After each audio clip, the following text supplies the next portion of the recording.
Bismillahirrahmanirrahim. Perkenalkan, nama saya Azkia Tunisa, NIM 1119020615. Saya akan menjelaskan pengertian dan juga ciri-ciri fungi. Yang pertama, saya akan menjelaskan pengertiannya terlebih dahulu.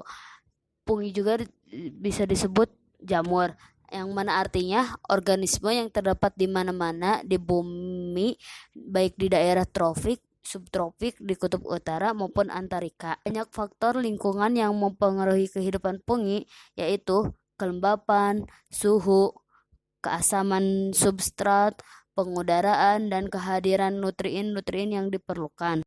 Lalu yang kedua yaitu ciri-ciri fungi.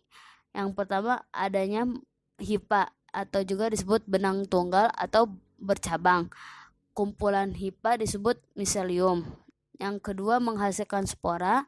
Dan yang ketiga, tidak memiliki klorofil untuk berfotosintesis. Dan yang keempat, berkembang biak secara seksual dan aseksual. Dan yang terakhir, adanya dinding sel jamur tersusun atas kitin, gulakan, selulosa, dan juga manan. Cici Nur Rahmawati dengan NIM 11920060019 sebagai pemateri kedua akan menjelaskan mengenai klasifikasi fungi. Fungi atau disebut juga dengan jamur, berdasarkan ciri-cirinya dan reproduksinya terbagi menjadi 4. Yang pertama, Zygomicota, yang kedua ada Ascomycota, yang ketiga Basidiomycota, dan yang keempat ada Deuteromycota. Yang pertama, saya akan membahas mengenai Zygomicota. Nama Zygomicota ini merujuk pada spora seksual, yakni Zygospora. Zygospora ini diperoleh dari pembelahan meiosis. Para ahli mikologi telah mengidentifikasi sebanyak 600 spesies jamur dari divisi Zygomicota ini. Nah, apa aja sih ciri-ciri Zygomicota? Yang pertama, tubuh disusun oleh hifa dan miselium. Masih ingat tidak pengertian hifa dan miselium itu apa? Hifa adalah filamen benang yang terdiri dari sel-sel jamur, sedangkan miselium adalah total hifa jamur. Nah, hifa pada divisi Zygomicota ini tidak bersekat. Kemudian, jamur divisi Zygomicota ini bereproduksi dengan 2 cara. Yang pertama, aseksual, yaitu dengan cara fragmentasi, dan yang kedua, seksual, yaitu dengan cara zygospora. Pada saat akan bereproduksi, hifa berferensiasi zygosporangium. Pada umumnya, jamur dari divisi ini hidup di darat atau di tanah, atau juga hidup pada makanan yang busuk. Anggota divisi Zygomicota ini ada yang hidup parasit pada organisme lain sehingga menyebabkan penyakit, ada juga yang hidup bersimbiosis mutualisme dengan organisme lainnya. Selanjutnya, contoh jamur divisi Zygomicota ini yaitu Rhizophus oryzae, atau disebut juga dengan jamur tempe. Jamur ini digunakan dalam proses pembuatan tempe. Jamur ini termasuk jamur yang aman dikonsumsi karena tidak menghasilkan toksin dan mampu menghasilkan asam laktat. Yang kedua ada divisi Ascomycota. Lebih dari 60.000 spesies dari divisi ini yang telah teridentifikasi. Nama Ascomycota ini diambil dari kata ascus yang berarti menyerupai kantung. Ciri-ciri dari Ascomycota ini yang pertama memiliki hifa yang bersekat berbentuk tubuh buah. Anggota divisi ini hidup pada sisa-sisa organisme sebagai parasit, saprofit terutama pada tanaman, dan ada juga yang bersimbiosis dengan ganggang membentuk lumut kerak. Pada divisi ini, sebagian besar anggotanya multiseluler, tetapi ada juga yang uniseluler. Kemudian, reproduksi Ascomycota ini terjadi 2 cara, yaitu seksual dan aseksual. Pada multiseluler, reproduksi aseksualnya terjadi dengan cara pembentukan Conidiospora, sedangkan reproduksi secara seksualnya dengan cara perkawinan antara hifa haploid N yang berbeda jenis, yaitu hifa minus dan plus. Sedangkan pada Ascomycota uniseluler bereproduksi seksualnya dengan konjugasi, kemudian reproduksi aseksualnya dengan pembentukan tunas. Contoh jamur dari divisi Ascomycota ini yang pertama Penicillium nonatum. Jamur ini menghasilkan antibiotik penisilin, yaitu antibiotik yang bisa membunuh atau menghentikan pertumbuhan beberapa jenis bakteri dalam tubuh. Contoh kedua ada Saccharomyces cerevisiae atau ragi. Jamur ini sering mendapat julukan sebagai super jamur karena telah menjadi mikroorganisme frontier di berbagai bioteknologi modern. Jamur ini bermanfaat dalam pembuatan roti dan bir karena bersifat fermentatif. Yang ketiga ada Basidiomycota. Nama dari divisi ini diambil dari bentuk diploid yang terjadi pada siklus hidupnya, yaitu basidium. Ciri-ciri dari divisi ini yang pertama makroskopis atau bisa dilihat secara langsung oleh mata kita sendiri. Kemudian memiliki hifa yang bersekat, berinti satu atau disebut juga dengan monokariotik, atau juga berinti dua, disebut juga dengan dikariotik. Bentuk jamur ada yang seperti payung, kuping, dan setengah lingkaran. Jamur divisi ini hidup sebagai dekomposer pada bagian tumbuhan. Kemudian reproduksi pada jamur ini terjadi secara aseksual dan seksual. Reproduksi secara aseksual menghasilkan konidia, adapun secara seksual terjadi dengan cara perkawinan antara hifa yang berbeda jenisnya. Struktur tubuh Basidiomycota ini terdiri dari tudung, bilah, dan tangkai, atau bisa dilihat langsung di slide-nya. Contoh jamur dari divisi Basidiomycota ini yang pertama ada Amanita muscaria. Jamur ini memiliki warna yang bervariasi, mulai dari merah terang, jingga, kuning, hingga putih. Amanita muscaria ini dapat ditemukan di berbagai daerah di seluruh dunia, karena jamur ini mampu tumbuh di berbagai suhu, mulai dari suhu dingin seperti di kutub, hingga daerah tropis sekalipun. Ciri khas dari jamur ini adalah adanya bercak-bercak putih di bagian kepalanya.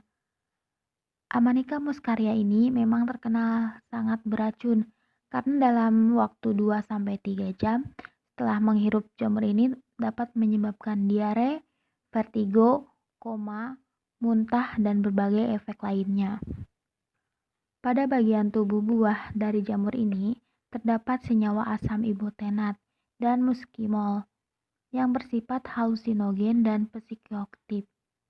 Senyawa tersebut dapat mempercepat gangguan sistem saraf, denyut jantung, mulut kering, dan halusinasi. Contoh kedua yaitu Pleurotus ostreatus atau disebut juga dengan jamur tiram. Jamur ini memiliki tubuh buah berwarna putih hingga krem, dengan tudung berbentuk setengah lingkaran mirip cangkang tiram dengan bagian tengah agak cekung. Jamur tiram ini bisa dikonsumsi dan mempunyai rasa yang enak. Untuk habitat jamur tiram ini biasanya ditemukan pada kayu dan pohon yang sudah lapuk. Dan yang keempat ada divisi Deuteromycota. Ciri-cirinya yang pertama mikroskopis, yang berarti tidak bisa dilihat secara langsung oleh mata, harus menggunakan dengan mikroskop. Kemudian pungi dari divisi ini disebut juga dengan pungi tidak sempurna karena belum diketahui cara reproduksi generatifnya. Divisi ini hidup secara saproid dan parasit dan memiliki hifa yang berserat. Kemudian untuk reproduksi secara aseksualnya yaitu dengan cara conidiospora dan secara seksualnya belum diketahui. Contoh dari divisi ini yaitu Monila cytophia yaitu jamur oncom. Bismillahirrahmanirrahim. Saya Gaida Zaira Sodik, NIM 119020640 yang akan melanjutkan materi yang telah dipaparkan oleh Saudari Cici dan Saudari Askia. Nah, materi yang pertama yang saya akan paparkan yakni tentang reproduksi fungi. Reproduksi jamur atau fungi ini ada secara alamiah terdapat dua macam, yakni secara seksual generatif dan aseksual vegetatif. Nah, reproduksi secara vegetatif. Reproduksi secara vegetatif atau secara aseksual pada jamur merupakan jamur yang bersel satu untuk dilakukan dengan cara pembentukan tunas yang akan tumbuh menjadi sebuah individu baru. Selain itu, reproduksi secara vegetatif pada jamur multiseluler yang dilakukan dengan beberapa cara, seperti fragmentasi atau pemutusan hifa, yakni pemotongan hifa yang terpisah kemudian akan tumbuh menjadi jamur baru. Pembentukan spora aseksual bisa berupa spora neospora atau kinodespora. Nah, pada beberapa jenis jamur yang sudah dewasa akan menghasilkan sporangiosfora atau tangkai kotak spora. Di ujung sporangiosfora terdapat sporangium atau kotak spora. Sedangkan dalam kotak spora akan terjadi pembelahan sel secara mitosis yang menghasilkan banyak sporangiospora dengan kromosom haploid N. Kemudian, pada jamur yang lainnya jika sudah dewasa dapat menghasilkan conidiofor atau tangkai conidium. Pada ujung conidiofor terdapat conidium atau kotak conidiospora.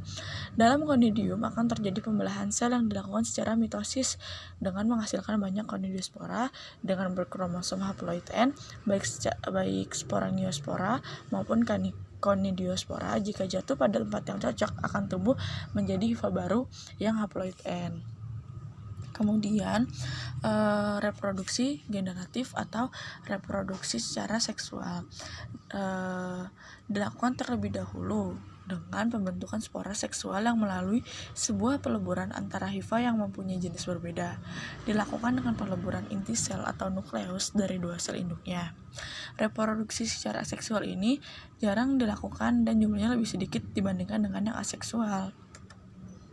Nah, perkembangan biakan ini terjadi apabila dalam keadaan tertentu atau dapat disebut dengan reproduksi darurat yang dilakukan jika terjadi perubahan pada kondisi lingkungannya. Nah, dari reproduksi generatif ini menghasilkan keturunan yang memiliki beragam genetik yang lebih tinggi dibandingkan reproduksi yang dilakukan secara vegetatif atau aseksual. Dari adanya variasi genetik memungkinkan akan menghasilkan keturunan yang lebih adaptif jika terjadi perubahan kondisi pada lingkungannya. Mekanisme secara generatif hifa plus dan hifa min masing-masing berkromosom haploid berdekatan untuk membentuk gametagium atau perluasan hifa. Nah, gametagium ini mengalami plasmogami atau peleburan sitoplasma yang membentuk zigosporangium dikariotik atau heterokariotik dengan pasangan nukleus haploid yang belum bersatu. Nah, zigosporangium ini memiliki lapisan dinding sel yang tebal dan kasar untuk bertahan pada kondisi yang buruk atau kering. Bila kondisi lingkungan yang membaik akan terjadi kariogami atau peleburan inti sehingga zigosporangium memiliki inti yang diploid atau 2N. Nah, inti diploid zigosporangium ini segera mengalami pembelahan secara meiosis yang menghasilkan zigospora haploid N. Di dalam zigosporangium, zigospora haploid N akan berkecambah membentuk sporangium bertangkai pendek dengan kromosom haploid. Nah, sporangium haploid N akan menghasilkan spora-spora yang haploid. Spora ini memiliki keanekaragaman genetik.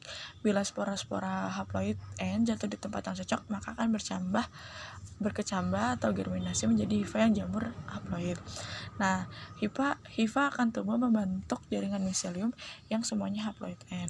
Nah, selanjutnya yakni materi tentang peranan fungi yang menguntungkan dan merugikan.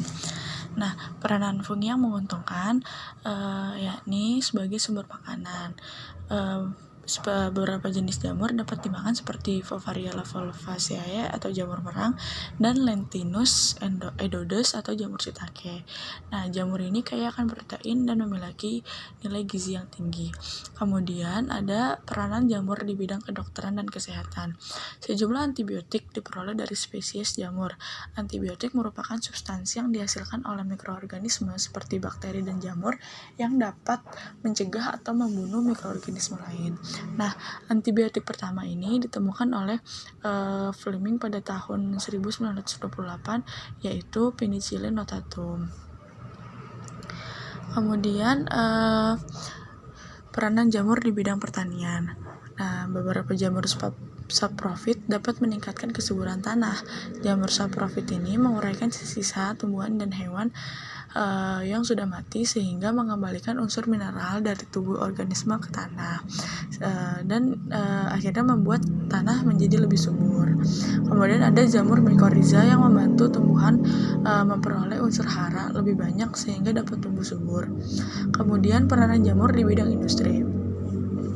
Nah, jamur ini sangat banyak digunakan pada bidang industri, antara lain untuk membuat tempe, yakni jamur Rhizopus stolonifer, dan untuk menghasilkan asam, yakni jamur fumarat, untuk membuat tape, roti, minuman sek, dan bir, yakni jamur Saccharomyces cerevisiae, dan masih banyak lagi jamur yang dibutuhkan di bidang industri.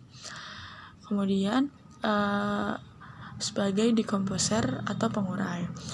Nah, seperti yang sudah dibahas sebelumnya, jamur memakan sisa tumbuhan atau hewan yang sudah mati. Selama proses ini, jamur menguraikan senyawa organik kompleks menjadi senyawa yang lebih sederhana, mengembalikan zat hara yang terdapat di tubuh organisme ke tanah atau biodegradasi, dan membuat tanah menjadi lebih subur.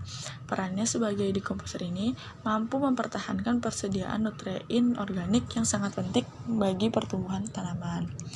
Nah, kemudian tanpa adanya dekomposer ini, elemen-elemen penting bagi tumbuhan seperti karbon, nitrogen, dan elemen lainnya akan terakumulisasi di dalam bangkai dan sampah organik sehingga tidak akan tersedia nutrien organik bagi tumbuhan untuk tumbuh.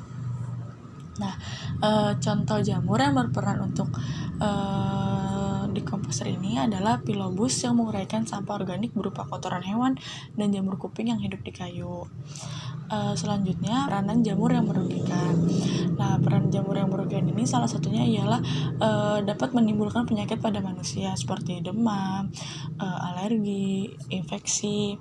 Kemudian ada menyebabkan penyakit pada tumbuhan juga seperti karat putih pada kursi Veraceae, kutu pada kentang dedak jamur, karat pada gandum, dan jamur api pada jagung. Dan yang terakhir yakni peranan yang merugikan ini yakni pembusukan makanan. Seperti Penicillium aspergillus dan kapang seperti Mucor dan Rhizopus dapat menyebabkan pembusukan pada makanan.